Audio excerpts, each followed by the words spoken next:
പറയാനാണ്. പണ്ട് പണ്ട് കാട്ടിൽ ഒരു കൊതിയൻ കരടിക്കുട്ടി ഉണ്ടായിരുന്നു. അച്ഛനും അമ്മയും കൊണ്ടുവന്ന തേൻ മുഴുവൻ അനുജന് ഒരു തുള്ളി പോലും കൊടുക്കാതെ അവൻ മുഴുവൻ കുടിച്ചിരുന്നു. അങ്ങനെ ഒരു ദിവസം അച്ഛനും അമ്മയും ഒരു കുപ്പി നിറയെ തേൻ കൊടുന്നു. ഇത് കണ്ട പാടെ കൊതിയൻ കരടിക്കുട്ടി അച്ഛയുടെയും അമ്മയുടെയും അടുത്തേക്ക് ഓടി. അച്ഛൻ പറഞ്ഞു, ഇത് നിനക്കുള്ളതല്ല. അപ്പോൾ അമ്മ പറഞ്ഞു, അനുജനും അമ്മക്കും അച്ഛനും മാത്രമുള്ളതാണെന്ന് പറഞ്ഞു. അവന് സങ്കടമായി. അച്ഛനും അമ്മയും അനുജനും തിന്നുന്നത് തേൻ കുടിക്കുന്നത് കണ്ട് അവൻക്ക് സങ്കടമായി. അവൻ വീട്ടിന് പുറത്തേക്ക് ഓടി.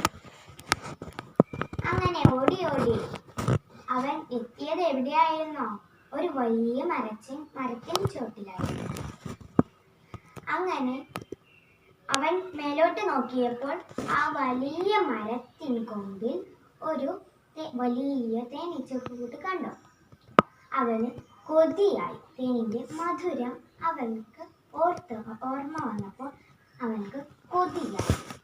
അവൻ മരത്തിന്മേലേക്ക് കയറാൻ തുടങ്ങി. എത്തിയതും അവൻ തേനീച്ചക്കൂട് ഇളക്കി മറിച്ചു.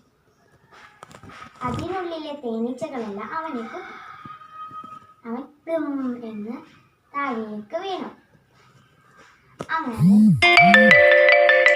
അവൻ രക്ഷപ്പെടാനായി ഓടുകയായിരുന്നു. ചുറ്റും അതിലില്ലാത്ത ഒരു കിണറിലേക്ക് അവൻ വീണു.